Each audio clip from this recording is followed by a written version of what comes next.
शुक्लां ब्रह्मविचारसार परमा आद्यां जगद्व्यापिनी वीणा पुस्तकधारिणीम् अभयदाम् जाड्यान्धकारापहा हस्ते स्फाटिकमालिकां विदधती पद्मासने संस्थिता वन्दे तां परमेश्वरीं भगवतीं बुद्धिप्रदां शारदाम्।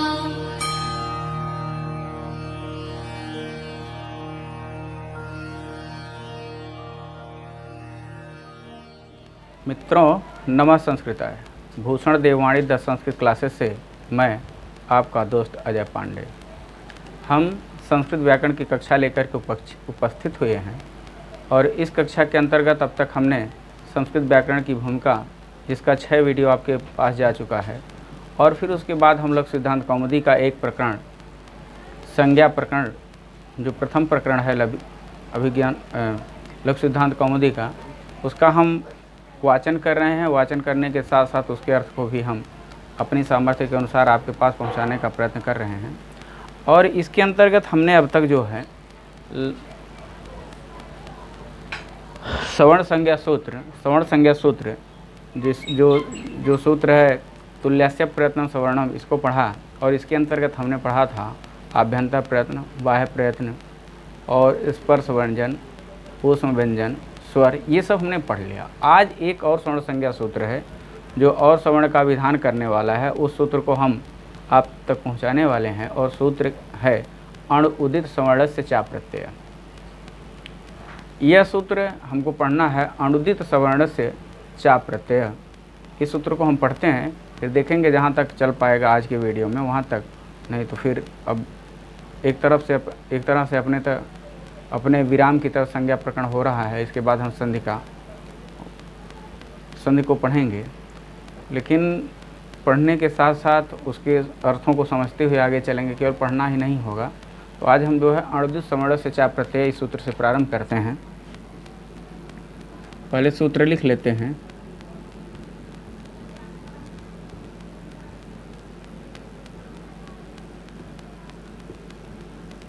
अणुदित सवर्णस्य च है, फिर चा प्रत्यय। अणुदित सवर्णस्य चा प्रत्यय, यह सूत्र लिखा गया है। और यही सूत्र कहीं कहीं इस अवग्रह का आपको लोप दिखेगा। यह अवग्रह आपको नहीं दिखेगा। आइए इस सूत्र को हम अलग करें। तो पहले अण उदित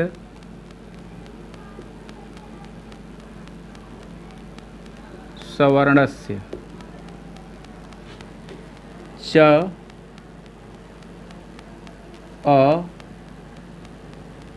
प्रत्यय, यही मूल सूत्र है। इस मूल सूत्र में यही है, क्या बताया कि अण उदित सवर्णस्य, सवर्ण के बाद आप यदि आप समझने के लिए लिख सकते हैं बोध का, कहें ये अण और उदित भी सवर्ण का बोध कराएंगे। ये अण और उदित भी सवर्ण का बोध करें। कहे कि अण उदित सवर्ण, यहाँ तक पढ़िए, अण उदित सवर्ण, अण और उदित सवर्ण है। कहे कि ये अण और उदित क्या है, ये कहे सवर्ण है, लेकिन कहे कब, सभी स्थितियों में नहीं, अप्रत्यय, जब ये प्रत्यय के नहीं होंगे, जब ये प्रत्यय के नहीं होंगे। ये सूत्रार्थ रहा। कहे कि प्रत्यय से भिन्न अण और उदित जो होंगे वो क्या कहे जाएंगे, आपस में सवर्ण ही होंगे। अब उदित किसे कहेंगे, और यह अण कितने, अण एक प्रत्याहार है और यह अण कितने वर्णों का बोधक होगा, यह जो है हमें इस सूत्र की वृत्ति में मिलेगी। सूत्र की वृत्ति लिखी गई, प्रतीयते विधीयते इति प्रत्यय। प्रतीयते विधीयते इति प्रत्यय, जिसका विधान किया जाए, जिसको जोड़ा जाए, जिसको लगाया जाए, जिसको एक दूसरे में का से योग किया जाए, उसे प्रत्यय कहते हैं। तो पहले इन्होंने बता दिया अप्रत्यय, तो कहे कि यदि प्रत्यय का होगा तो नहीं होगा, यदि प्रत्यय का होगा तो पहले इन्होंने बताया प्रत्यय है क्या, ये जान लीजिए। कहे प्रतीयते विधीयते इति प्रत्यय, जो जिसका विधान किया जाए, जिसको जोड़ा जाए, जिसका योग किया जाए, जिसको किसी के साथ मिलाया जाए, वही प्रत्यय है।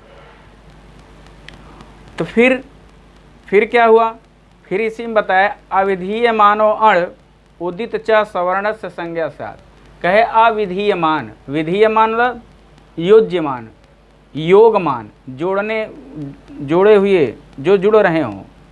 तो कहे कि जो अविधीयमान होंगे, जो किसी से नहीं जुड़े होंगे, जो पूर्ण रूप से स्वतंत्र होंगे, ऐसे अण और ऐसे उदित की सवर्ण संज्ञा होगी। कहे कैसे अण और उदित की सवर्ण संज्ञा होगी, कहे अविधीयमान अण की, अविधीयमान उदित की सवर्ण संज्ञा होती है।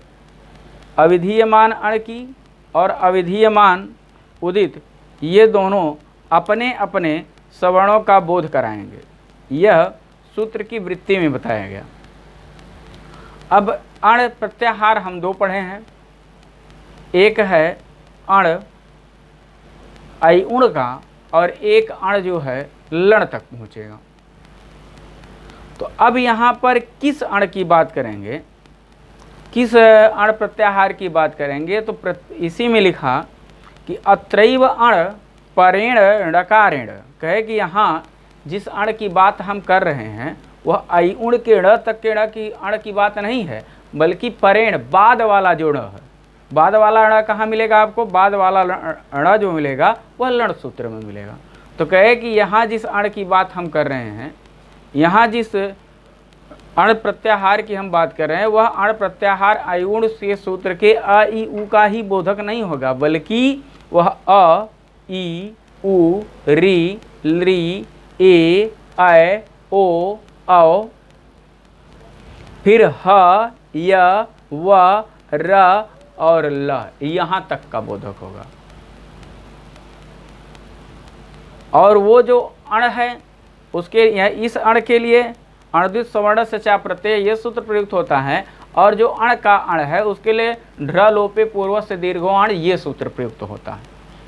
तो आज हम ये पढ़े कि प्रतीयते विधीयते इत प्रत्यय अविधीयमानो अण उदित च सवर्ण संज्ञा स्यात् अत्रैव परेण णकारेण। के यहाँ पर हम बाद वाले ण तक की बात करेंगे, लण सूत्र के ण तक को हम समझेंगे। फिर होता है कु चु टु तु, ये तो अण हो गया। अब अण के बाद जब अण की वृत्ति कर लिए तो इन्होंने उदित को लिया। कहे कु चु टु तु पु एते उदिताः। कहे कि कु चु टु तु पु ये उदित वर्ण है, कु चु टु तु पु ये उदित वर्ण है, ये उदित हैं। उदित क्यों है, तो पहले हम उदित को यदि कर लें तो इसमें से ऐसे निकला उत इत, उत इत बराबर उदित, उत इत बराबर क्या होगा, उदित। तो उत की जहाँ इत संज्ञा होगी वो उदित कहा जाएगा। तो ये जितने कु चु टु तु पु हैं इनमें उ की इत संज्ञा होती है, इसीलिए इनको उदित कहा जाता है। मान लीजिए प्रश्न पूछा जाए कि कु चु टु तु पु इन वर्णों को इत संज्ञा, इनमें किसकी इत संज्ञा होती है, तो उ की इत संज्ञा होती है। और ये पूछा जाए ये क्या कहे जाते हैं, उदित कहे जाते हैं। कु चु टु तु पु ये उदित क्यों कहे जाते हैं, तो इसका विकल्प, इसका उत्तर यही निकल करके आएगा। विकल्प में यही होगा कि इनमें कु चु टु तु पु में उ की इत संज्ञा होती है। तो जब उ कु चु टु तु पु में उ की इत संज्ञा हो जाती है, उ हट जाता है, उ का प्रयोग नहीं किया जाता है, तो ये सब अपने अपने वर्ग का बोधक होते हैं। ये सब अपने अपने वर्ग का बोधक, वर्ग मतलब एक पंक्ति का। तो कु बताया उदित कौन कौन से हैं, तो उदित में बताया इन्होंने कु चु टु तु और पु। अब ये क वर्ग का बोधक होगा, ये च वर्ग का बोधक होगा चु, ट वर्ग का बोधक होगा, तु त वर्ग का बोधक होगा और पु प वर्ग का बोधक होगा। इसके अंतर्गत हम क ख ग घ और ङ पढ़ेंगे। इसके अंतर्गत हम च, छ, ज, झ और इया पढ़ेंगे। इसके अंतर्गत टावर के अंतर्गत ट, ठ, ड, ढ और ण पढ़ेंगे। टावर के अंतर्गत त, थ, द, ध और न पढ़ेंगे। पावर के अंतर्गत प, फ, ब, भ और म पढ़ेंगे। ये पढ़ेंगे। ये है कुचुटुतुपु, कुचुटुतुपु। तो हम अण पढ़ लिए। अण के अंतर्गत हमने आपको बताया कि अ, ई, उ, री, री, ए, आई, ओ, औ, ह, या, व, र, ल इतने वर्ण पढ़े जाएंगे। अब इस अण प्रत्याहार के अंतर्गत या मान लीजिए अणुदित सवर्ण से चा प्रत्यय, अणुदित सवर्ण से चा प्रत्यय, इस प्रत्याहार के अंतर्गत इसमें जिस प्रत्याहार जिस अण की चर्चा की गई है उस प्रत्याहार में कितने वर्णों को समाहित किया गया है? तो आप बताइएगा। अ, ई, उ, री, ली, ए, ओ, ऐ, औ, फिर ह, य, व, र और ल। तो कितने हो गए? देखिए, स्वर की संख्या, स्वर पूरे हैं तो स्वरों की संख्या 9 और 4 और 9 और 5, 9, 5, 14, 14 वर्ण इसके अंतर्गत पढ़े जाएंगे। अ, ई, उ, री, ली, ए, ओ, ऐ, औ, फिर ह, य, व, र, ल। 12, 2, 14, 14 वर्ण इसके अंतर्गत हमको पढ़ना है। 9, 4, 9, 5, 14 वर्ण इसके अंतर्गत हमको पढ़ने हैं। कितने वर्ण? 14 वर्ण। किसका? अण प्रत्याहार के अंतर्गत। अणुदित सवर्ण से चा प्रत्यय में जिस अण प्रत्याहार की हम चर्चा कर रहे हैं उसमें हम 14 वर्णों को पढ़ेंगे। आइए, उदित, कुचुटुतु उदित के अंतर्गत हम पूरे स्पर्श व्यंजन को पढ़ेंगे। कुचुटुतुपु एते उदिताः। फिर बताए कि अ इति अष्टादशानां स्यात्। कहे कि अ जो होता है यह 18 होता है। अ कितना होता है? 18 होता है। तो अ 18 कैसे हुआ? पीछे हम एक सारणी बनाए थे, आज फिर बना देते हैं। अ अष्टादश अणुदित सवर्ण से चा प्रत्यय सूत्र के अंदर फिर पढ़ लें हम इसको। अणुदित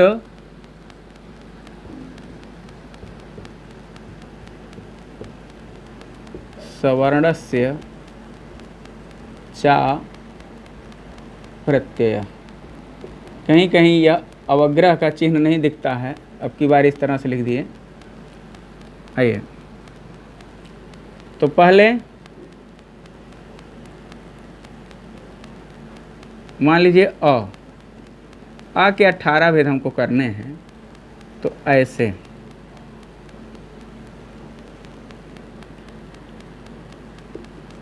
ह्रस्व,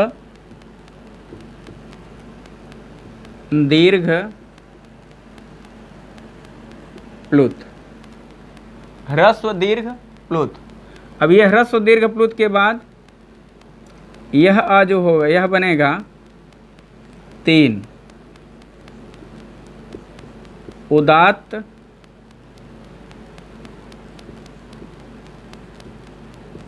अनुदात्त, स्वरित। अब यह उदात्त अनुदात्त 2 बन जाएगा। एक बनेगा अनुनासिक,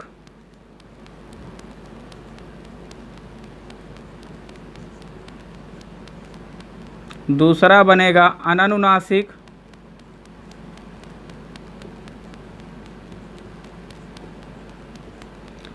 यह भी बन जाएगा दोनों। अनु लिखेंगे, अनु से आप पढ़ लीजिएगा अनुनासिक, और यहाँ अननु। यह भी बनेगा इसी तरह से अनु,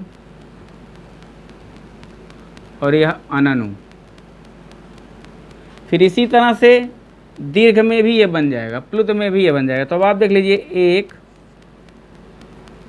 2 3 4 5 6। एक में अ जो हुआ, ह्रस्व आ कितने प्रकार का हुआ? 6। अब आज से ये प्रश्न बन सकता है कि ह्रस्व आ कितने प्रकार का? 6 प्रकार का। तो फिर दीर्घ आ 6 प्रकार का, प्लुत आ 6 प्रकार का, कुल मिलाकर के 18 प्रकार का। अ इति अष्टादशानां संज्ञा स्यात् तथा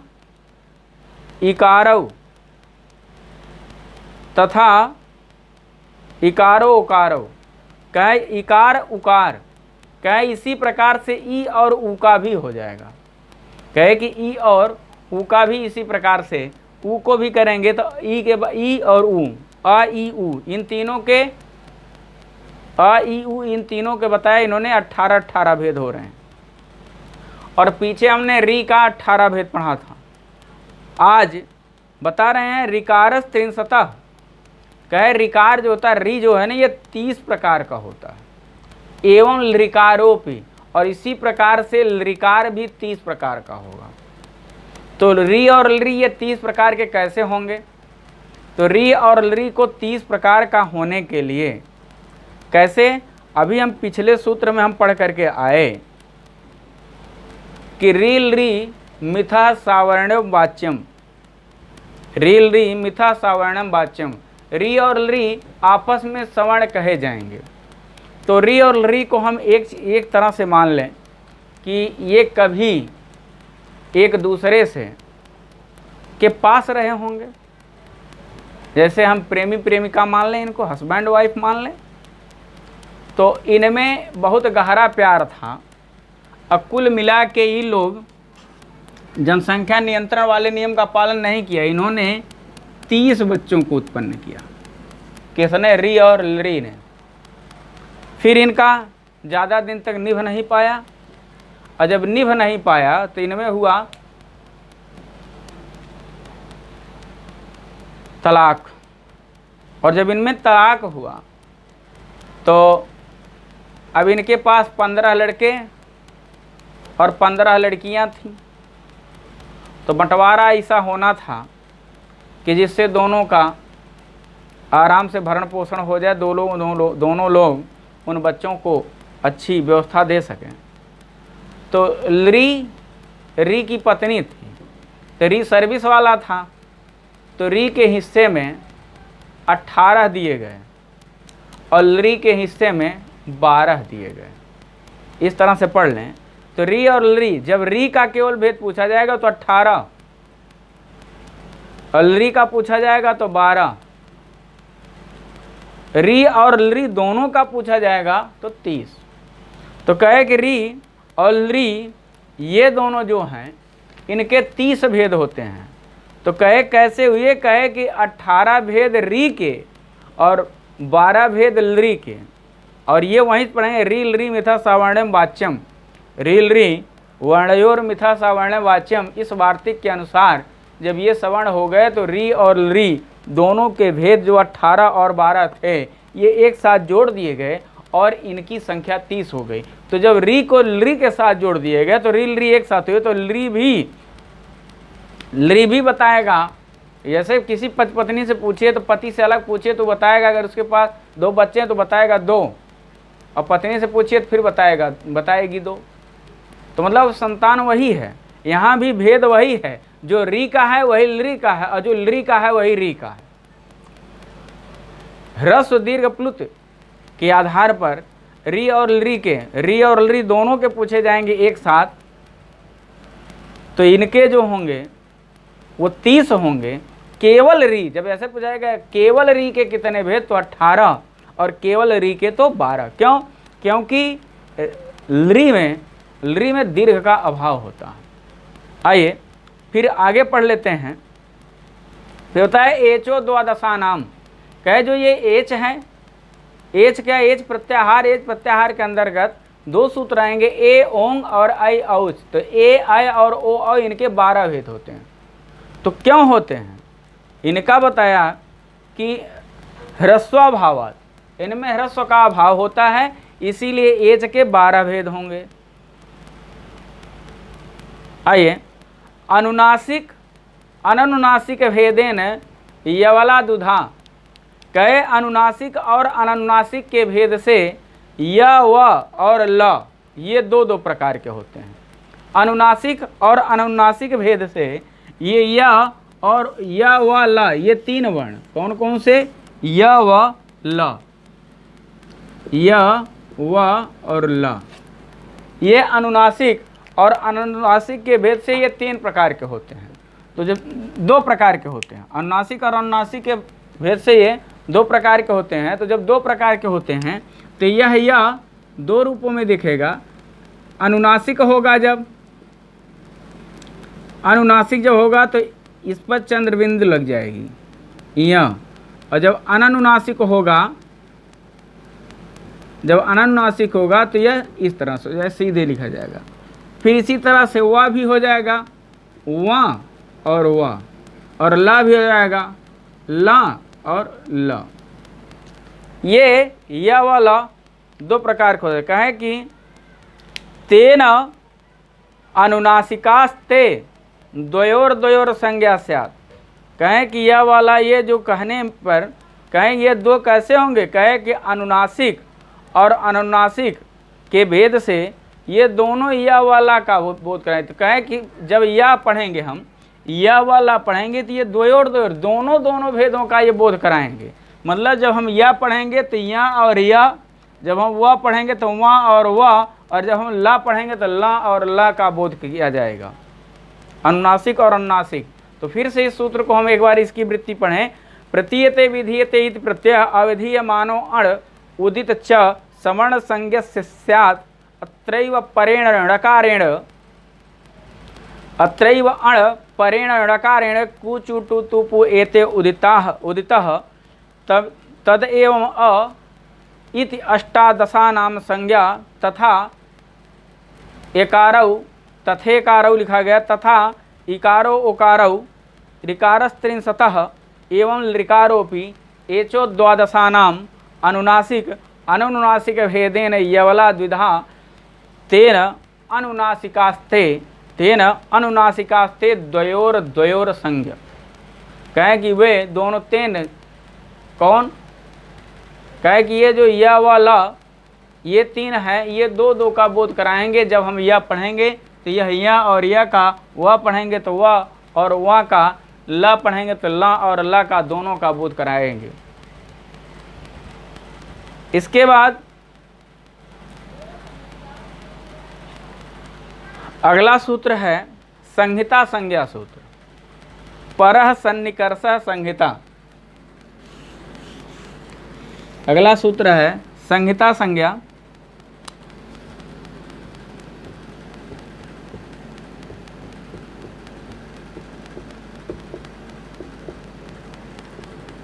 और यह इसका सूत्र है परः सन्निकर्षः संहिता।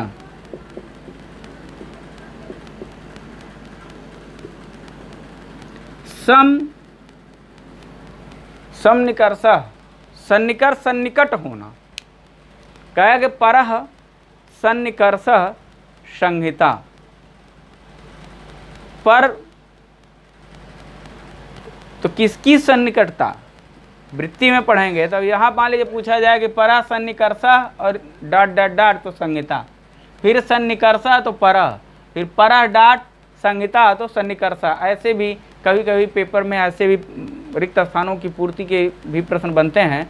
तो ऐसे बनता है, परः बनेगा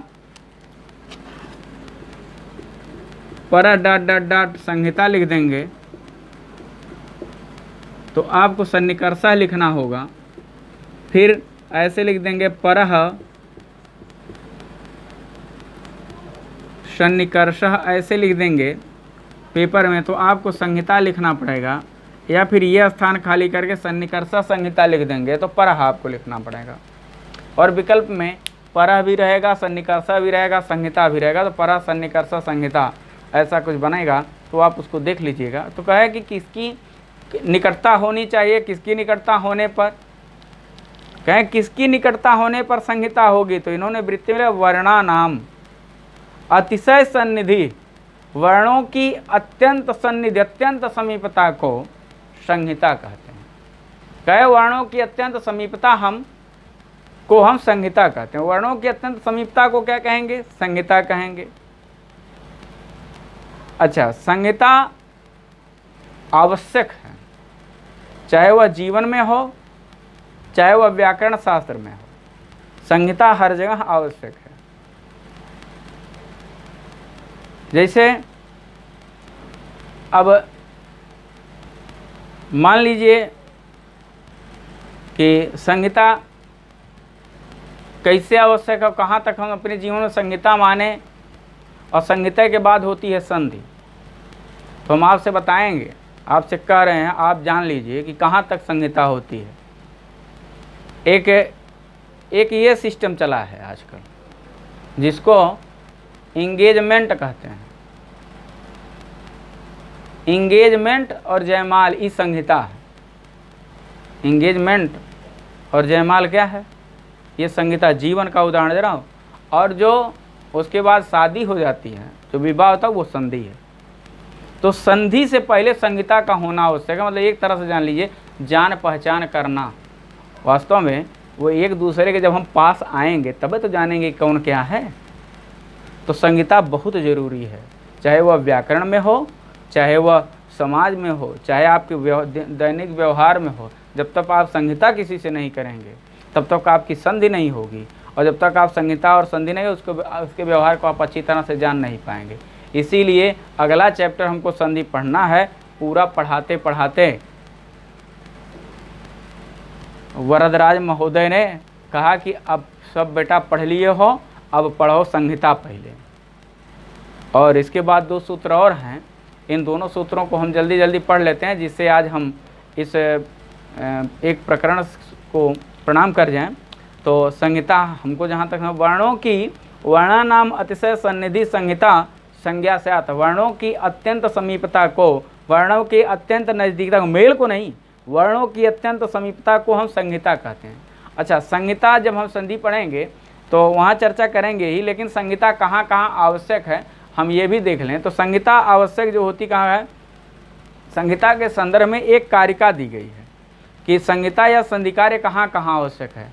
अगर यह नहीं होगा तो फिर कहे संहितैक पदे नित्या धातुपसर्गयो नित्या समासे वाक्ये तु सा विवक्षामपेक्षते। कहे कि वाक्य में वक्ता की इच्छा पर निर्भर करती है संहिता। संधि कार्य चाहे वक्ता करे और चाहे ना करे, लेकिन 3 जगह कहाँ कहाँ? एक पदे धातु उपसर्ग और समासे, धातु और उपसर्ग में, समास में, और कहाँ? एक पद में। ये 3 जगह संहिता आवश्यक है। एक पद में, धातु और उपसर्ग में, और समास में। वाक्य में वक्ता चाहे तो वह संहिता करे और न चाहे तो न करे। तो संहिता हमारे समझ से आपके समझ 2 वर्णों के परस्पर नज़दीकता को, नियरता को, पास पास बैठने को, 2 वर्णों के पास पास बैठ जाने को हम संहिता कहते हैं। और एक बाद जब उनमें फ्रेंडशिप हो जाएगी तो संधि। आइए अगला हम सूत्र पढ़ लेते हैं। हलोनंतरा संयोग संज्ञा। संहिता के बाद संयोग संज्ञा सूत्र है। संयोग संज्ञा सूत्र हलोनंतराः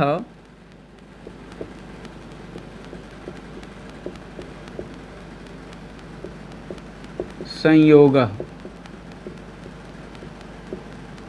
पहले हल संयोग। कहें अगर व्यंजन हो तो संयोग होगा। कहें कि यदि व्यंजन हो तो क्या होगा? संयोग होगा। फिर कहे अंतरा न, बीच में और कोई न अंतरा, बीच में और कोई न। अंतरा अंतरेण युक्ते जब सूत्र पढ़ेंगे तो वहाँ अंतरा का अर्थ हम मध्य में पढ़ेंगे। तो कहे कि जब 2 हलों के बीच में कोई और ना हो, तो हल और अच 2 ही चीज़ हम पढ़े हैं, 2 ही वर्णमाला में 2 हम पढ़े हैं, हल और अच। तो अजभी वृत्ति में इन्होंने लिखा अजभी अव्यहिता हलह संयोग संज्ञा शिव। अजभी अव्यहिता हलह संयोग संज्ञा शिव। कह रहे हैं कि जब हल वर्णों के बीच में कोई स्वरवर्ण न आए, किसी स्वरवर्ण का व्यवधान न हो और ये एक दूसरे से मिल रहे हों तो वहाँ पर संयोग संज्ञा होती है। मतलब दो व्यंजन वर्णों के बीच में किसी स्वर का व्यवधान न होना ही संयोग संज्ञा कहलाती है। जैसे शब्द कुछ देख लें, इंद्रः। अब इंद्रः में देखिए ई न द र अह, इतना, तो ये न द र, इतने की क्या होगी? या संयोग संज्ञा होगी, क्योंकि न द और र के बीच में कोई स्वर नहीं है। इसी तरह से एक नाम ले लीजिए, मम्मी, म धन अ हो गया, धन म धन ई। ये जो क्या होगा, इन दोनों माँ में संयोग संज्ञा होगी। इसी तरह से चंद्र मिलेगा, किसी का नाम संध्या हो तो ध और य की का जो संयोग होगा, ध और य का जो संयोग होगा वह संयोग, जो योग होगा, जो मिलेंगे उसको संयोग कहेंगे। तो जब दो व्यंजन वर्ण सीधे सीधे दो व्यंजन वर्णों के मेल को हम सीधे व्यंजन वर्ण मिल जाए तो उसे हम संयोग कहेंगे। यही जान लीजिए, मतलब उन व्यंजन वर्णों के बीच में किसी भी स्वर वर्ण का कोई व्यवधान न हो तो उसे संयोग संज्ञा कहेंगे। आगे बताए, सुप तिगंतम पदम पद संज्ञा, और यह लघु सिद्धांत कौमुदी के संज्ञा प्रकरण का अंतिम सूत्र है।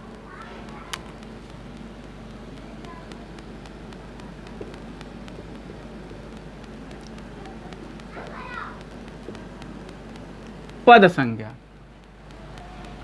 पद संज्ञा का सूत्र इन्होंने लिखा सुप तिङन्तम पदम। क्या लिखा? सुप तिङन्तम पदम। कहे कि सुप अंतम तिंग अंतम, पहले ऐसे अंतम दोनों जगह लिखेंगे, सुप धन अंतम और फिर तिंग धन अंतम।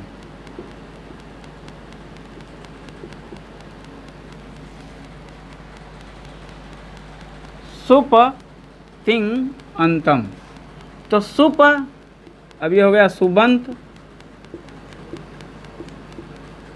और ये हो गया तिङंत, सुबंतम तिङंतम। आइए अब वृत्ति पढ़ लीजिए इसको, सुबंतम तिङंतम च पद संज्ञा से की पद संज्ञा होती है, होनी चाहिए, होवे। तो कहे कि सुबंत और तिङंत क्या, कहें कि अब अभी तो हम वहाँ नहीं पहुँचे, लेकिन जब हम धातु रूप सिद्धि पढ़ते हैं तो वहाँ तिंग प्रत्यय मिलता है, और जब हम शब्द रूप सिद्धि पढ़ते हैं, राम हरि भानु वाच सरित हरि, जो भी जिसकी सिद्धि पढ़ते हैं तो वहाँ हमको सुप मिलता है। सुप क्या है? ये सु और जस, अम और सस, टाभ्याम भिस, ङेभ्याम भ्यस, ङसभ्याम भ्यस, ङस ओस आम ङी ओस सुप। कहे कि ये 21 प्रत्यय जिन जिन वर्णों के बाद, जिन जिन शब्दों के बाद में आएंगे, वर्णों के नहीं, जिन जिन शब्दों के बाद में आएंगे उनकी पद संज्ञा होगी। और कहे तिंग तिपतः जी सिपथस्थ मिपवस मस ताम झ था थाम धम इड मह वहिंग, इड वही महिंग। कहे कि ये 18, ये 18 और 21 ये प्रत्यय जिन शब्द के बाद जुड़ेंगे उनको हम क्या कहेंगे, उनको हम पद कहेंगे। अच्छा, व्याकरण शास्त्र में एक जगह लिखा गया अपदम न प्रयुंजीत। कहें कि अगर पद ना हो तो उसको पद बना लेना चाहिए और नहीं तो उसका प्रयोग नहीं करना चाहिए। सही कहा, सही कहा पाणिनि महोदय ने और वरदराज ने भी हमको पढ़ाया।